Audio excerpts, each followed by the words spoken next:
Hello, good morning. In last video we discussed about heads of income. आज हम बात करेंगे डिडक्शंस के बारे में। जब हम लोग पांचों हेड्स का कंपटीशन कर लेते हैं तो उसमें से कुछ डिडक्शंस मिलता है और उसके बाद जो नेट टैक्सेबल इनकम आता है उस पर टैक्स लगती है। तो आज देखते हैं क्या क्या डिडक्शंस हम लोग ले सकते हैं। So let me share my screen.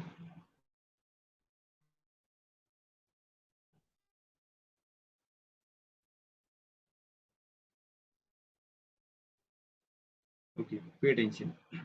Deduction under chapter 6 है।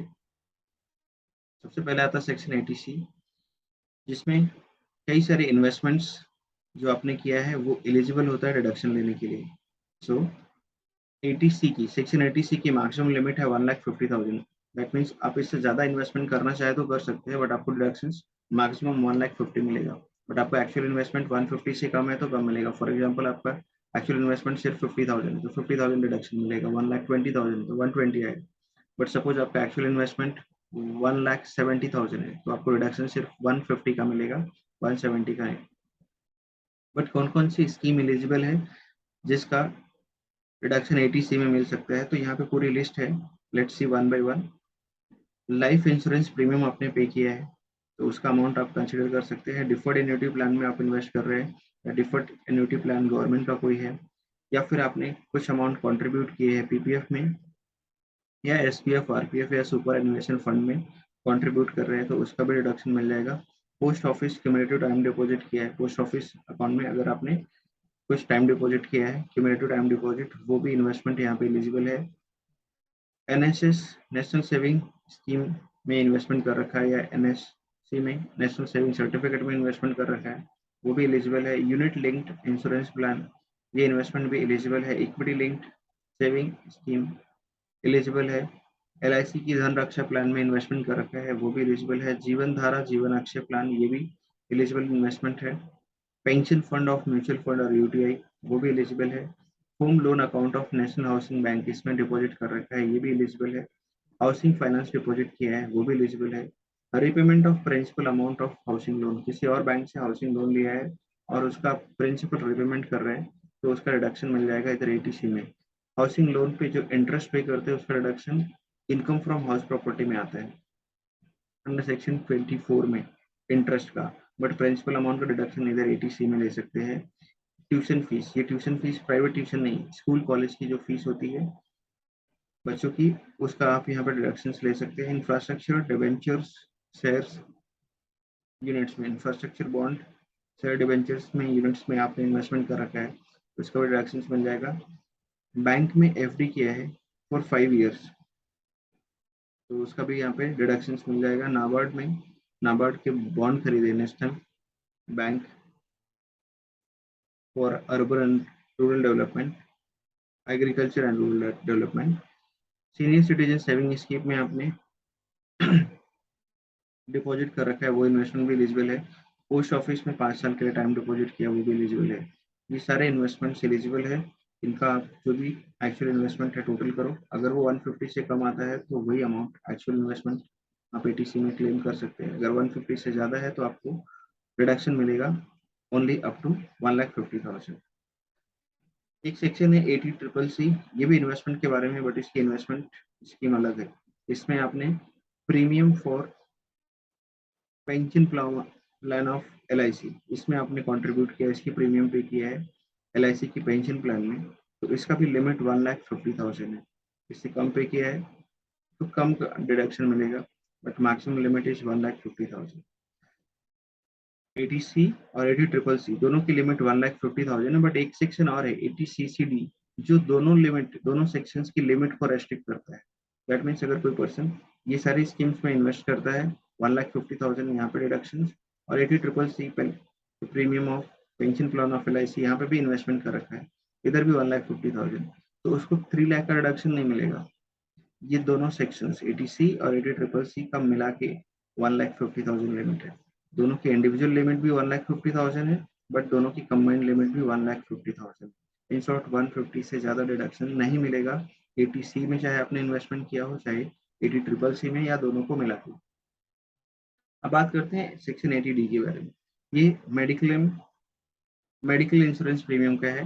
इसमें अपने सेल्फ स्पाउस, डिपेंडेंट चिल्ड्रन और पेरेंट का मेडिक्लेम पॉलिसी लिया है तो उसका डिडक्शन मिलेगा। सेल्फ स्पाउस और चिल्ड्रन के लिए लिमिट है 25,000। अगर आपने इससे ज़्यादा का पॉलिसी लिया है तो आप ले सकते हैं, बट आपको डिडक्शन सिर्फ 25,000 का मिलेगा।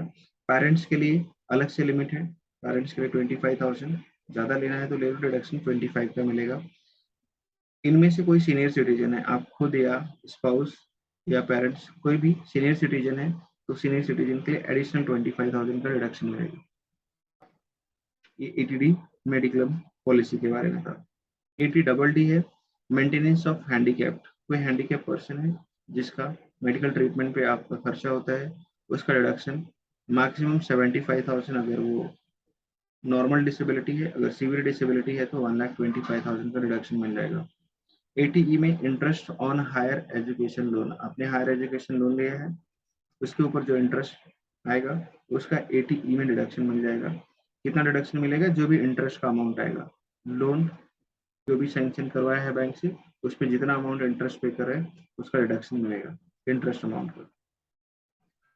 फिर एक सेक्शन आता है 80TTA, interest on deposit in saving account, आपने सेविंग बैंक अकाउंट जो ओपन किया है उसके ऊपर जो इंटरेस्ट मिल रहा है उसका भी डिडक्शन मिलेगा। और सेक्शन 80TDB है, ये इंटरेस्ट ऑन सेम है बट ये सीनियर सिटीजन के लिए है, उनके लिए एग्जेम्पशन का लिमिट थोड़ा ज़्यादा है, 50,000। नॉर्मल पर्सन के लिए है, इंटरेस्ट आ रहा है तो 10,000 एग्जेम्प्ट हो जाएगा, लेकिन अगर कोई सीनियर सिटीजन है तो उसके सेविंग अकाउंट पे 50,000 तक का जो इंटरेस्ट आएगा उसका वो डिडक्शन यहाँ पे ले सकता है। इससे ज़्यादा रहेगा तो 50,000 ही लेना पड़ेगा, कम है तो कम लेना पड़ेगा, 40,000 है तो 40,000 दो, बट 50 से एक्सीड हो गया तो 50 तक का ही डिडक्शन मिल जाएगा।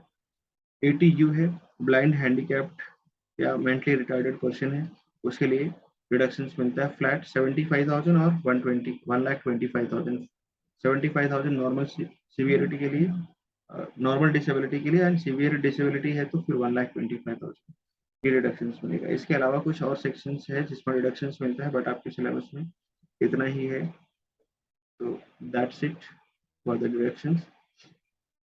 बट एक और चीज़ है, ये सारे डिडक्शंस की भी एक लिमिट होती है, total deductions limited to adjusted GTI gross total income, जो आपके पांचों हेड का टोटल आता है ना ग्रॉस टोटल इनकम, उससे ज़्यादा डिडक्शन नहीं मिलेगा, लेकिन उसको भी एडजस्ट करना पड़ता है। पांचों हेड की जो टोटल है एडजस्टेड जीटीआई, उसमें से आप long term capital gain on winnings को माइनस करेंगे तो वो जो अमाउंट आता है उससे ज़्यादा आप ये सारे डिडक्शंस, सारे सेक्शंस का डिडक्शंस इससे ज़्यादा क्लेम नहीं कर सकते। In short you can not show your negative taxable income. पांचों हेड का टोटल इनकम जो भी हमने कंप्यूट किया उसमें इतना इन्वेस्टमेंट कर दिया है कि डिडक्शंस लेके जो तुम्हारी ग्रॉस टोटल इनकम है वो कम पड़ गई और जो नेट टैक्सेबल इनकम आ रही है नेगेटिव, ऐसा नहीं कर सकते, ये लिमिटेड टू एडजस्टेड जीटीआई ही रहेगा। So that's it in this video, thank you so much, bye bye, take care. और एक लास्ट में जरूरी बात, ये सारे वीडियो जो मैंने रिकॉर्ड किए हैं आपके रिवीजन पर्पज के लिए है, इसमें मैंने लॉजिक कहीं पे भी एक्सप्लेन नहीं किया है। लॉजिक एक्सप्लेन करने के लिए थोड़ा टाइम चाहिए रहता है जो मैं रेगुलर क्लास में करता हूँ। ये रिवीजन पर्पज से है तो इसमें सिर्फ मैंने प्रोविजन डिस्कस किया है, क्या चीज़ टैक्सेबल है, क्या एग्जम्प्ट है, कितना डिडक्शन आपको मिल सकता है। This video is just for this videos जो पिछले 7-8 पार्ट में मैंने इनकम टैक्स रिकॉर्ड किए हैं, ये जस्ट आपके रिविजन के लिए है, एग्जाम में लास्ट मोमेंट पे आपके सिलेबस को कवर करने के लिए, रिवाइज करने के लिए है। अगर इसमें आप लॉजिक ढूंढेंगे तो आपको कहीं नहीं मिलेगा वो लॉजिक एक्सप्लेन करने के लिए, जिससे अंडरस्टैंडिंग और बेटर हो जाती है, बट उसके लिए थोड़ा टाइम चाहिए, वो रेगुलर क्लास में ही पॉसिबल है। Thank you so much, bye bye, take care.